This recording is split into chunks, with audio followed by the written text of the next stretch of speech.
Howdy, what's going on, guys? It's your boy. Welcome back to another video. Today we're going to be making another episode of Welcome to Cooking AF. For those of you guys who are new here and you're like, Blake, what the hell does Cooking AF stand for? It stands for Cooking Affordable Food. So today I went to the store with the mission of I need to get $30 worth of groceries and be able to make 3 meals out of it. So every time I do this show, I like to go to a store called Aldi's. If you guys do not have an Aldi's, I'm sorry, I do not know what a good equivalent is, but Aldi's genuinely is one of the best stores when it comes to low budget meats. And on top of that, you could get pretty much everything you need from Aldi's. Their selection is a little bit smaller. Their staff is usually a lot smaller, so sometimes it takes a lot longer to get your groceries. But all at the end of the day, absolutely worth it, because I'm going to show you my total for today's video. $25.50, and I got everything you need to make 3 meals. So today I'm going to quickly go through the haul and show you guys all the meals that we're going to be making and all the ingredients that I needed to buy from Aldi's. But before I get into that, I do kind of want to address 2 things that I forgot to mention last week when I made my first one of these episodes in a really long time. Stuff that is not a part of the budget, but I do end up using in my cooking. Seasonings. I think that seasonings are very, very important. They're such a small little thing that you can add to any meal and make them significantly better. And for the most part with seasonings, you can get a big container of most seasonings for about $1 from the Dollar Tree or Walmart, or even Aldi's themselves sells seasonings. And the big thing is you're never using more than like 1/8 of a package of seasoning. And about a package of seasoning will last you like 4 or 5 weeks if you're using it correctly and you're not actually like going crazy with the seasonings. So I don't include seasonings in the budget, and I forgot to address that last week. So whenever I'm using specific seasonings for specific meals, if you don't have those seasonings and you need to go out and buy them, I'm sorry, that will add to the total. I personally have always had seasonings in my house. There's not any seasonings that I find particularly expensive that I don't regularly have. And on top of that, I also do not count some household essentials. Like, this is a bad example because every time I do one of these videos, I buy a dozen eggs. But like, if I was to have a meal where I just wanted to use one individual egg, I probably wouldn't include that in the budget, because I think that eggs, milk, bread are all things that most people typically have in their household. So same thing with like, if I used a splash of milk in a recipe, I wouldn't necessarily think to add an entire gallon of milk for the budget, because most people have milk in their house. And then I use bread as an example. I don't think I'll ever randomly be like, here's a couple slices of bread. If ever I'm making a meal that has bread, I'll probably buy the bread for it. But I just wanted to come out here and make these disclaimers, because last week I didn't. And I realized that some of the meals I made, I used a lot of seasoning, or I used a lot of butter or oil. You need butter and oil to cook. So if you don't currently have butter or oil, add $2 to the budget. Go buy the cheapest oil or butter or margarine you can find. However, for me, I just know that that's a cooking essential, so I don't include it in the budget. So today we're going to be making 3 meals. I'm going to quickly go through the ingredients for everything that I got. First up, the meal we're going to be making first is going to be stuffed bell peppers. I got slices of pepper jack cheese. For my entire life, I've been told that blocks of cheese are cheaper. That 10-pack of sliced pepper jack cheese was actually cheaper than a block of pepper jack cheese. So I love that. I got myself bell peppers, and then I got a pound of ground turkey. To get this from the freezer section, this is only $2.19. Absolutely crazy. What a good deal. And then last but not least, I got myself some corn for that. And then we're also going to use rice for that, but I'm also using the rice for this other meal, so I'm going to show the rice in a second here. The next meal we're making is Tikki Masala. I got the cheapest chicken that money could buy. This pack of chicken was $3.55. An absolute steal, if I do say so myself. Next up, we got some broccoli. We got ourselves a jar of Tikki Masala sauce. And then last but not least, like I said, I got a big pack of rice, because we're going to be using it for this meal and for the stuffed bell peppers. So big ass pack of rice. That was about $2.69. Incredible steal for that. And then the last meal we're going to be making, once again, whenever I make breakfast stuff, I kind of have a bad habit of not including a veggie. So the other 2 meals have vegetables and all of the nutrients you need. This one's mostly just going to be protein based. But we got uncured Canadian bacon, an 8-pack of that, an 8-pack of biscuits, and then last but not least, a dozen eggs. So overall, absolutely wonderful haul. Everything costed, like I said, $25.50, and I'm going to be able to make 3 relatively decent sized meals. So I will meet you guys whenever it's time for me to make the first meal. Okay, so we're going to go to make the first meal here. I'm going to be making, in my opinion, the easiest one to make. We're going to be doing the breakfast sandwiches. This one's good as, you know, you could have it breakfast for dinner. You could have it actually for breakfast. It's a great one to meal prep. All you're going to want to do, go ahead and preheat your oven to 350 degrees so you can start your biscuits. We're also going to go ahead and make the eggs in little muffin tins, so that way they're all consistent, the same size, because we're going to take all 12 of our eggs, go ahead and crack them into a container, and then go ahead and whisk them up, get them nice and ready to go, kind of like if you were making scrambled eggs with these. And then we're going to want to season these up a lot, so I'm going to go ahead and show you guys all of the seasonings that I'm using for this one.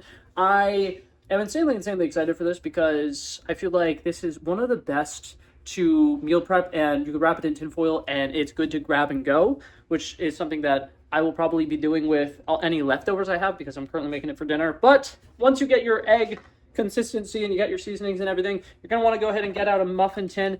And because we only have 8 biscuits and we only have 8 of the ham, that little things, we're just going to want to go ahead and fill up 8 of the muffin tins with it.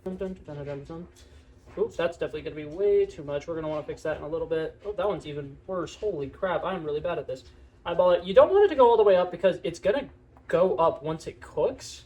So, like, these first 2 are definitely going to be way too full. But we will fix that in a second. Something like that. Want to make sure you have, like, about a centimeter off the top. But also, that being said, we only want 8 of them, so you see how full these are? We kind of actually already have 8 done. So we can just kind of fill up some of these a little bit more. And then we're going to throw these in the oven at 350 degrees. And we're also, at the same time, going to go ahead and throw our muffins onto a regular baking sheet and throw those in there for around the same time. They should both take around 10 minutes to cook. So it quite literally is, you quickly fill these up. You throw these in the oven. You quickly load up your biscuits onto a baking sheet, throw those in the oven, and then in the 10 minutes while they're cooking, you take out a pan and just quickly saute those little ham slices, and then you assemble. Isn't this such a fun, quick, easy meal? I'm so excited. Okay, now they're both in the oven, ready to go. I completely forgot to show me putting the biscuits on the pan, but it literally is as simple as putting biscuits on a pan. No offense, but I really don't think you could possibly mess that up. So if you do somehow, I'm so sorry. You can leave me a hate comment. That's totally fine. I deserve it. I do deserve it. And like I said, though, while we're doing that, we're going to go ahead and take out our Canadian bacon, our little ham slices, and we're just going to saute those on a pan. I believe I should be able to do them 4 at a time, and it should only take like 2 minutes on each side. We're going to go ahead and put the heat on this stove on high. Hello? We're going to put that stove heat high. We're going to hide the steam. Okay. And then and what we're gonna do after that, we're gonna put a ham down, let it crispify for a little bit, flip a doozy, 1 minute on each side. Like I said, I should be able to do 4 at a time. I'm just gonna show you. We're gonna show you. That's the plan, I think. And then 4 on each side. So 1, 2, 3. How many licks does it take to get to the center of the world's Tootsie? There's 4 of them. Ignore what I was saying beforehand. Let's see. Serving size is 3 slices. Oh, wow. Hold up. That's crazy. So I'm going to do 1 of these per biscuit. And according to my calculations, that's going to be about 24 calories per. And only 4 grams of protein per. So it's going to be 4 grams of protein from this. How much grams of protein from the cheese? Wow, where does it even say it? 5 grams of protein from the cheese. And that's if I'm using the full slice of cheese. I'm not going to use a full slice of cheese. Wow, this actually low-key doesn't have as much protein in it as I thought. Because this is going to be closer to like 15 grams of protein per sandwich. That's kind of disappointing, actually. I'm a little bummed out about that. But you know what? It is what it is. And wow, this might be even quicker than I thought. Because this is already ready to flip. And I don't think it's been a minute. Ow. Ow. Okay, we're going to use, not our hands, because I'm burning myself over here. Okay, now that ham is off the stove, like I said, it literally only took like 3 minutes to completely cook those up on both sides. We're going to go ahead and put half a slice of cheese on top of each one. So we're going to slice them diagonally, ? Oh, well, yeah, okay. Yeah, never mind. I guess diagonally was not the vision. So we'll just do it in half. And then, we're going to figure this out. Hold up. See, but now that's like a really big, oh my God, I don't know. I don't even know. Okay, we're just going to, put some cheese on there. And the cheese is going to get nice and melty because this is fresh off the hotness. Wow, that stove is hot. My hand's just kind of like barely chilling above it, and it's like wowzers. Okay, I guess I only really needed like 2 pieces of cheese for that. Like I said, if I was using the full piece of cheese, that'd add 5 grams of protein. I was not planning on using a full piece of cheese because that would be ridiculous, like the size comparison. But Check it out.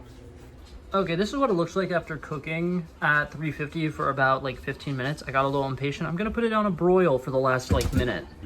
Okay, now we're gonna take the biscuits out. We're gonna go ahead and put a little bit of butter on top, and then we're gonna cut them in half and go ahead and put a little bit of butter in the middle. Make sure these are yummy and buttery and delicious, because if I'm being totally honest, I'm not a huge fan of biscuits, but they do look very flaky and nice, so I'm sure I'll enjoy them. Okay, now the assembly part's going to be super duper easy, because when you get the flaky biscuits like this, splitting them in half is so easy, because they quite literally will just kind of come in half on their own, just like that.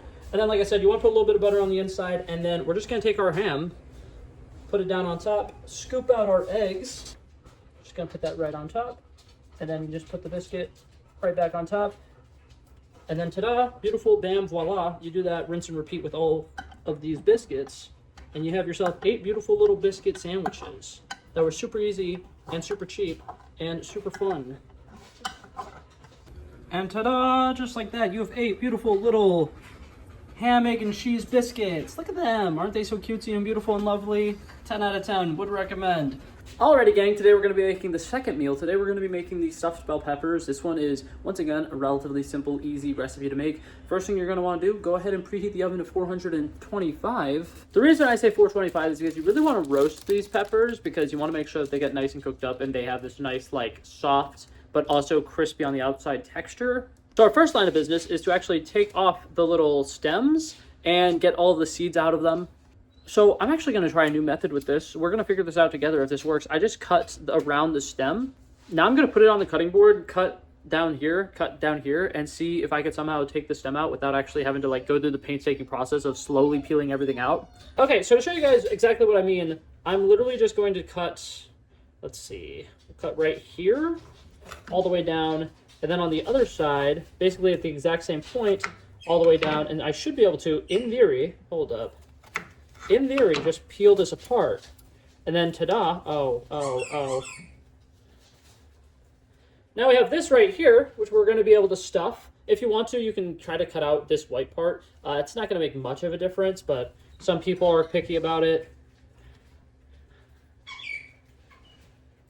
And then you're going to be able to stuff this one. And once again, you can cut out the white part. We're going to quickly rinse these out and get all the seeds out. We're also going to rinse the outside of it, because with any produce, and especially stuff like peppers, these come from the ground. There's a chance that they get dirty and they have dirt on them. So you just want to quickly rinse it off, because it takes 10 seconds and it gives you peace of mind. Okay, so we got all of our peppers cut up here. We went ahead and put them in half. We're going to drizzle some oil on them, throw them in the oven for about 25 minutes. But something I will say, if you want to make the tikka masala, which is the next meal we're making, a little bit better, you could save 1/2 of one of these peppers for that meal instead. So instead of having 6 servings here, you're going to have 5 servings here. But trust me, with how much beef and pepper jack cheese and stuff you're using, it's still going to be really good. And saving just 1/2 of this pepper to use in the tikka masala will make the tikka masala significantly better. Like I said, though, drizzle on just a little bit of olive oil. Doesn't need to be anything crazy. And then we're going to go ahead and throw these, like I said, face down in the oven, 425 degrees for about 25 minutes. Alrighty, gang, so if you listen to the cooking instructions I just gave you, you probably just burned your fucking house down. I set a timer for 20 minutes. There's still 12 minutes on the timer. These motherfuckers are ready. So we're pulling these out. Apparently, you only need 8 minutes at 425 degrees, and they get nice and crispified. Very good to know. Once you take these out of the oven, now that they've cooked, the seasonings will stick a little bit better to them. So I'm going to go ahead and throw a little bit of garlic powder, celery salt if you have it. I don't have it, so I will just be using regular salt. A little bit of paprika. I'm kidding. For people who don't know, paprika is crushed red bell pepper. So I'd be putting crushed red bell pepper onto bell peppers. That'd be really silly. No, but we're going to do garlic powder, a little bit of onion powder, celery salt if you have it. If you don't have regular salt, it's fine. A little bit of black pepper. Season up the tops of these, and then just set these to the side for the time being, because we're going to need to quickly cook up our ground turkey. And I also got rice for this meal, which I had completely forgot about. Fuck, we need to make rice. Okay, we're going to hold up. So I'm going to make 1 cup of rice, so that means I need 2 cups of water. Go ahead and put that on the stove on a high heat for a boil. Should take about 7 minutes to get up to a boil. Then I will meet you guys there. Okay, that water on the back burner is coming to a boil, so we can go ahead and get a cup of plain white jasmine rice. And go ahead and pour that in, and then we're gonna go ahead and drizzle in just a little bit of olive oil in that, and then go ahead and mix this up. Take the heat down from a high heat onto a low simmer, and then let that cook gradually over the next 15 minutes, stirring it every once in a while. Put a lid on it. Easy go. Okay, now while we're waiting for the rice to cook up, we're gonna go ahead and start working on the ground turkey in the back. We got a pound of ground turkey. This was frozen, so we needed to make sure to thaw it first. And then doesn't that just look super appetizing? We're gonna go ahead and put this tube of meat down on the heat. We're gonna go ahead and turn the stove onto a high heat, and this should cook up in about 3 minutes. Also, because ground turkey is relatively fatty, if you, like me, have a nonstick pan, you don't need to worry about putting olive oil on the bottom of the pan. However, if you do have a regular pan, you might want to put a little bit of olive oil down, just to make sure it doesn't stick to the bottom of the pan. Okay, I went ahead and flattened out this beef, and I'm going to show you guys what we're seasoning it up with. First off, black pepper. You want to do a shit ton of that. We love black pepper in this household. We're also going to do a little bit of salt. I'm using pink Himalayan sea salt. You can use regular salt. Doesn't really matter. Just kind of want to do about an equal amount to the amount of pepper you just did, which, like I said, shit ton of pepper, shit ton of salt.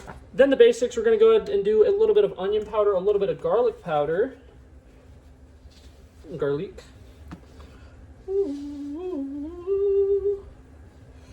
And I'm going to be treating these like they're white people tacos, so I'm going to do a decent bit of chipotle pepper.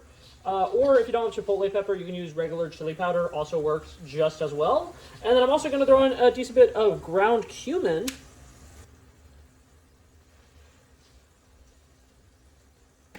And then this one's more of a personal preference. I'm also going to throw in some lemon pepper. That one's completely optional. If you like a little bit of citrusy flavor to your beef, you can do that. If you aren't that big of a fan of it, you don't have to do it.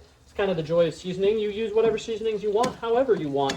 I also will say lemon pepper is the most expensive of the seasonings I just used. I think that's one of the only ones that's not like $2. So if you can't afford lemon pepper, also don't worry about it. It's not actually going to change that much about how this tastes at the end of the day.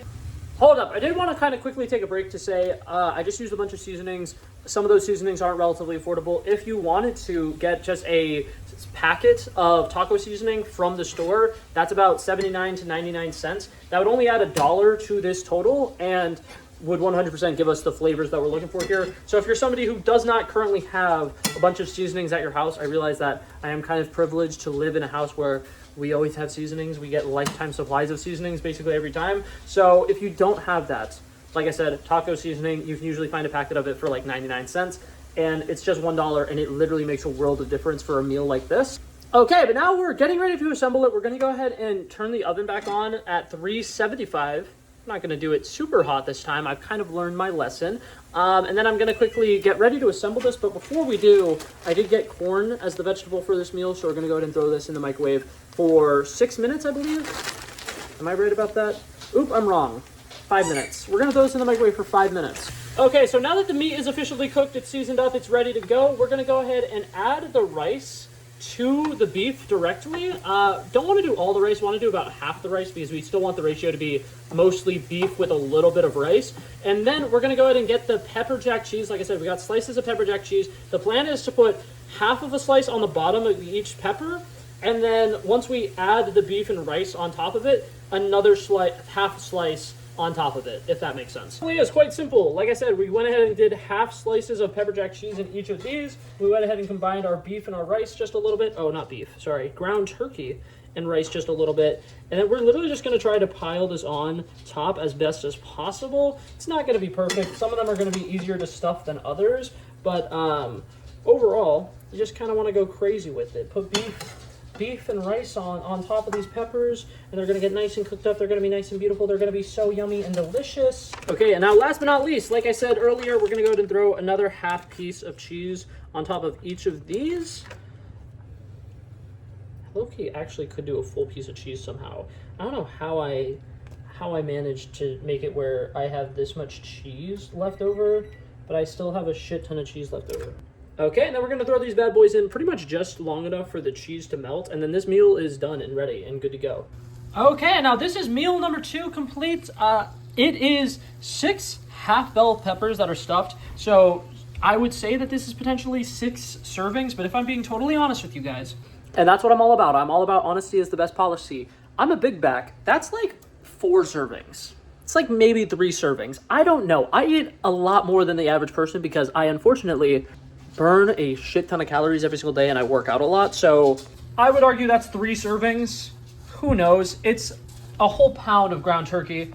And overall, it's a very simple meal. And we have a little bit of extra rice. And we have a side of corn. So like overall, 10 out of 10 meal. Am I the greatest cook of all time? I would say so. I will also say, I'll meet you guys for the last meal.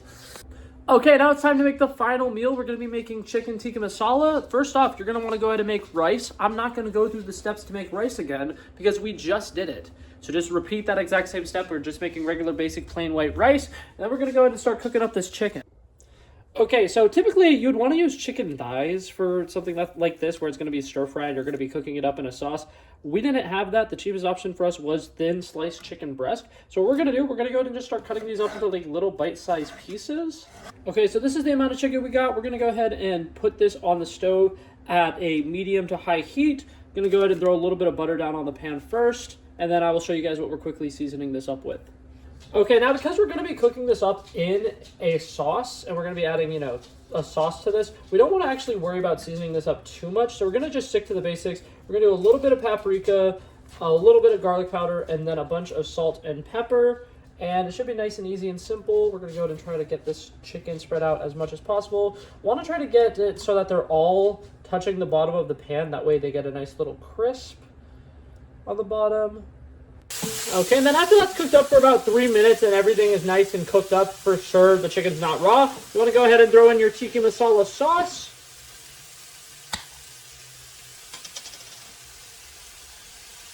And then you want to go ahead and turn the stove onto a simmer and a much lower heat. And then this sauce, you're going to get a lot still stuck in there. If you want to go ahead and put just a little bit of milk or a little bit of water in there, put the lid back on it, shake it up, make sure you're really getting as much of the flavor out of this as possible. Okay, and now we're going to go ahead and microwave our frozen broccoli, and that's pretty much as simple as this meal is. You literally just need to let that chicken simmer in that sauce on the stove for another like 10 minutes while the rice finishes cooking, and then you heat up this broccoli, and you have a really quick and easy chicken and rice recipe that's super spicy, full of an insane amount of flavor, and literally all you had to do was get the jar of tikka masala sauce. It does all the work for you. Okay, now for people who've never had tikka masala, it is quite literally as simple as you just go ahead and put a bunch of rice down on the bottom of your plate, throw some of that chicken right on top, and then throw in some broccolis, and then you mix that all together. And it's a yummy, delicious concoction, and relatively cheap to make. I'm gonna go ahead and throw up the picture that shows all the ingredients and all the prices and everything for this one. Once again, a relatively cheap. And that was it for this video, guys. Thank you guys so much for coming by and checking it out. I love and appreciate you guys so much for watching. If you liked it, feel free to like and subscribe, and I'll hopefully see you guys in the next one. Peace out. Bow. Bow.